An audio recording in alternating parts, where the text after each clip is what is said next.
Bonjour à toutes et à tous, bienvenue dans cette vidéo dédiée aux enfants et aux parents.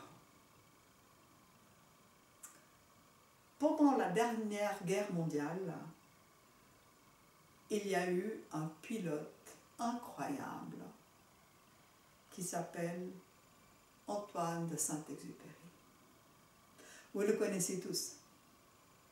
Vous avez tous entendu parler du Petit Prince. Et qu'est-ce qu'il dit, Antoine de Saint-Exupéry?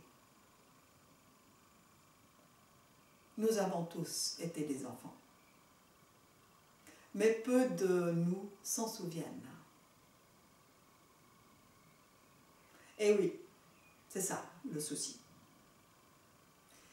Nous avons oublié comment était notre vie lorsque nous avions 3 jours, 3 semaines, 3 mois, 3 ans, 13 ans. Et donc, nous ne pouvons pas nous mettre à la place des enfants que la vie nous confie. Nous ne pouvons pas savoir ce qu'ils ressentent. Et je vous livre là un témoignage. Au début des 15 ans dont je vous ai parlé dans la vidéo précédente, pendant lesquels j'ai développé mon travail de prévention contre la violence éducative, au début, j'ai fait un exercice extrêmement difficile qui a duré 2 ans, pendant lequel je me suis mise dans la peau d'un petit enfant de 2-3 ans pour chaque fois sentir et ressentir ce que les adultes lui disaient. Alors, j'aimerais quand même vous rassurer, je suis restée médecin, j'ai continué à travailler, à poser des diagnostics, à faire des traitements, je suis restée la maman de mes enfants, donc je suis restée quand même, moi, Cornelia Gauthier, mais je me suis mis constamment dans comment l'enfant sent ça maintenant. C'est une expérience extrêmement douloureuse que j'ai faite, extrêmement éprouvante, à laquelle il a fallu que je mette un terme, parce qu'elle m'a rendue hypersensible.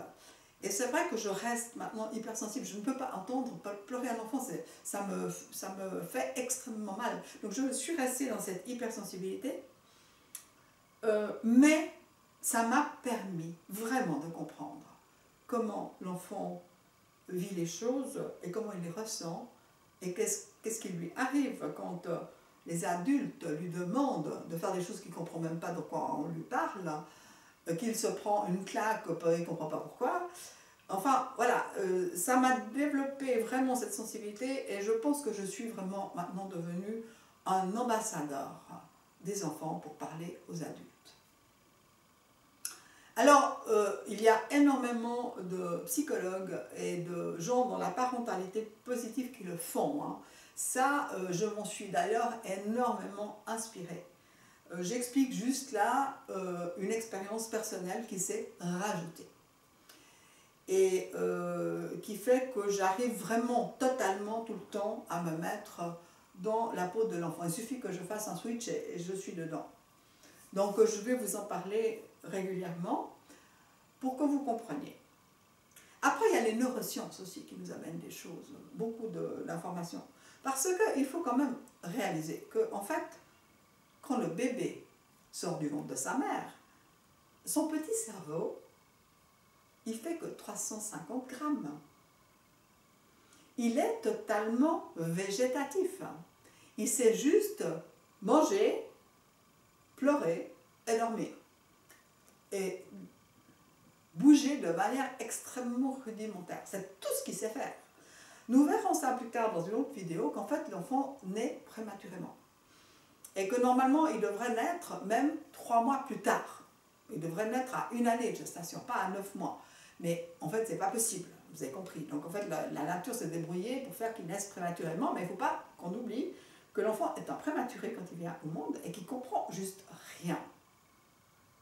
Donc aujourd'hui, déjà, j'aimerais vous proposer de faire cet exercice que j'ai fait un tout petit moment pour vous mettre dans la peau de ce bébé qui est en train de naître. En fait, la naissance est notre pire traumatisme.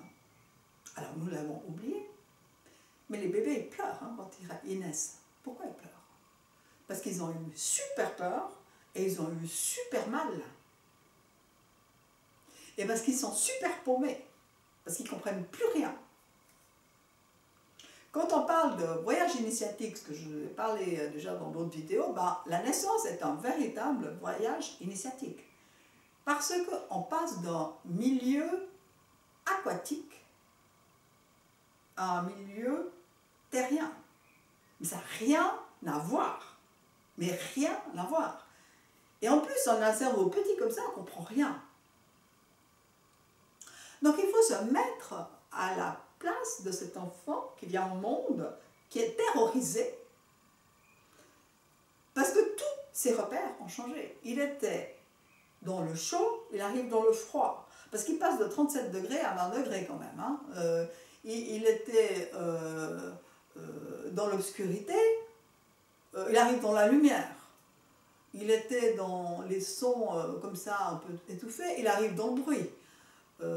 Il avait de la place pour bouger, là il ne peut plus bouger du tout, il est complètement presque paralysé, il n'arrive pas à se déplacer, il ne comprend rien.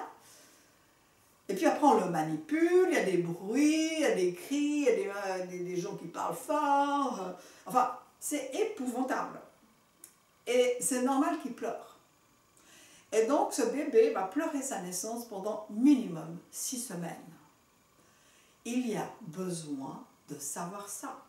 Il a tellement enregistré de peur et de douleur qu'il a besoin de les exprimer. C'est son seul moyen d'exprimer, c'est d'exprimer avec des cris.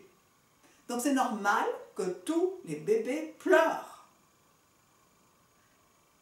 En fait, c'était atroce d'être comprimé pendant des heures dans le canal utérin de la maman, avec des contractions qui poussent et qui serrent tout le temps. C'est épouvantable.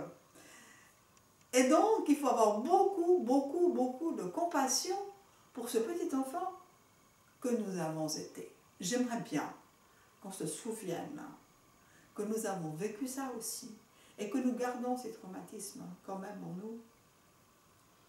Et que nous puissions écouter cette partie de nous qui est restée sensible pour écouter avec les oreilles du cœur le petit enfant qui vient de naître.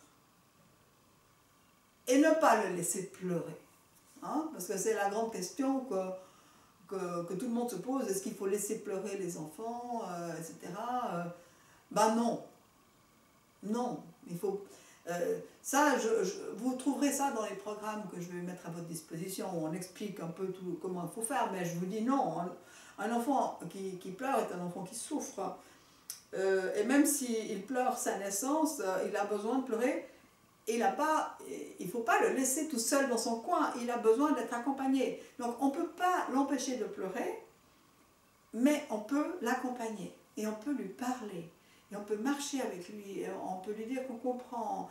Et il faut accepter. Il faut accepter qu'il ne peut pas faire mieux que ça pour l'instant. Donc là, c'était pour parler un peu des débuts de la vie et d'avoir beaucoup de compassion avec ces petits-enfants. Voilà, je crois que je vous laisse là-dessus. Je vous invite à voir les vidéos suivantes parce que progressivement, vous allez faire un peu la même expérience que moi sans que ce soit aussi douloureux. Vous allez finir par comprendre de l'intérieur parce que c'est comme ça qu'on a besoin de comprendre les choses pour pouvoir être adéquat avec vos enfants. Et si vos enfants sont grands et que vous êtes des grands-parents, c'est parfait. Parce que vous allez pouvoir avoir ce rôle en tant que grands-parents d'accompagnants. Vous allez pouvoir aussi passer des informations à vos enfants.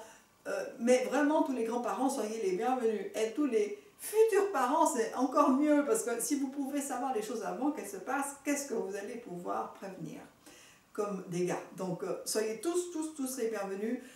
Invitez vos amis, partagez, mettez des pouces et laissez des commentaires et abonnez-vous. abonnez-vous. Comme ça, vous allez avoir toujours les vidéos qui vont suivre. À tout bientôt, à la semaine prochaine. Au revoir.